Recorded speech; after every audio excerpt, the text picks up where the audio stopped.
Ayesha, healthy diet पे तो लोग फोकस करते हैं, लेकिन अब लोगों ने थोड़ा फोकस करना शुरू कर दिया कि स्नैकिंग भी जो है वो उनकी थोड़ी सी हेल्दी हो।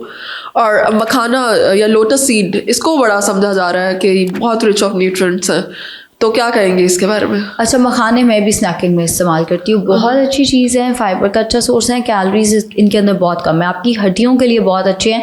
एंड अगेन चूँकि कैलोरीज कम है तो आप जितने मर्जी खा लो, वैसे तो वो ज़्यादा खाए नहीं जाते, लेकिन अगर आप ज़्यादा खा भी लो तो वो आपका वेट गेन नहीं कराएंगे। इस्तेमाल के मुख्तलिफ तरीके हो सकते हैं हिरा। मैं तो इसको सीरियल के तौर पर भी इस्तेमाल कर लेती हूँ कि रात को मैं सुबह उठ के मैं इसको थोड़ा सा रोस्ट करती हूँ, उसमें गर्म दूध का कप डाल के हल्की सी शक्कर डाल के सीरियल की तरह उसको खा लेती हूँ। कभी बहुत दिल करे तो चॉकलेट पाउडर हल्का सा, इतना सा कि रंग बदल जाए उस दूध का कि मैंने बड़ा चॉकलेट वाला सीरियल खाया है, वो दिल की तसल्ली होती है। इस तरह से खाया जा सकता है। वरना आप इसको चना चाट की तरह बना सकते हैं, मगर चनों की जगह पे आपने फूल मखाने डाल देने हैं। सो चाट बना के भी इनकी इस्तेमाल की जा सकती है, दूध में भी डाल के शामिल किया जा सकता है। पाउडर बनाकर 1 से 2 खाने के चम्मच पाउडर गर्म दूध में डाल के बेड टाइम पे इस्तेमाल किया जा सकता है, नाश्ते में इस्तेमाल किया जा सकता है। और इसके साथ वो जो भुने हुए चने होते हैं हमारे घरों में आते हैं, 1 से 2 खाने के चम्मच अगर आप वो भी डाल देते हैं तो आपके लिए बहुत ही फ़ायदेमंद वो चीज़ होगी। काइंड ऑफ आपकी पिंजीरी बन जाएगी, हंगर सप्रेस करेगी, कैलोरीज उसके अंदर कम होंगी।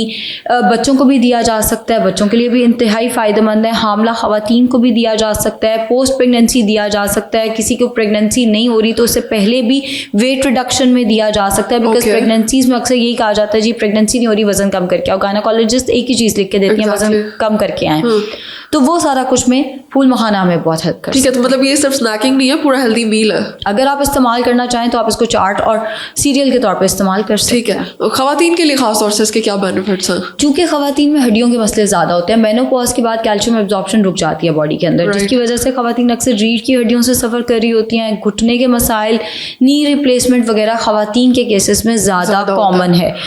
फूल मखाने चूँकि मैग्नीशियम का और कैल्शियम का अच्छा सोर्स है तो ये आपकी हड्डियों के लिए बहुत अच्छे हैं, इसलिए ये खवातीन के लिए ज़्यादा फ़ायदेमंद है। वैसे मर्दों के लिए भी फ़ायदेमंद है, बट चूँकि हड्डियों के लिए अच्छे हैं तो हम इसको ज़्यादा फीमेल्स के साथ एसोसिएट करते हैं। और बच्चों के लिए भी उतने फ़ायदेमंद है? बच्चों के लिए भी उतने फ़ायदेमंद है। ज़ाहिर है कैल्शियम मैग्नीशियम है, बच्चों को एंग्जाइटी स्ट्रेस, उनको एंग्जाइटी स्ट्रेस तो खैर बच्चों को क्या ही होना है, लेकिन उनको ज़रा काम डाउन करने में हेल्प कर देगा। पढ़ाई की टेंशन तो हर एक को हो जाती है, एंड इसके साथ साथ उनकी भी हड्डियों और नशोनुमा में भी हेल्प करेगा ये। ठीक है। अच्छा, कुछ लोग इसको रॉ भी खा रहे होते हैं, लाइक रोस्ट करके, तो वो भी खाना ठीक है?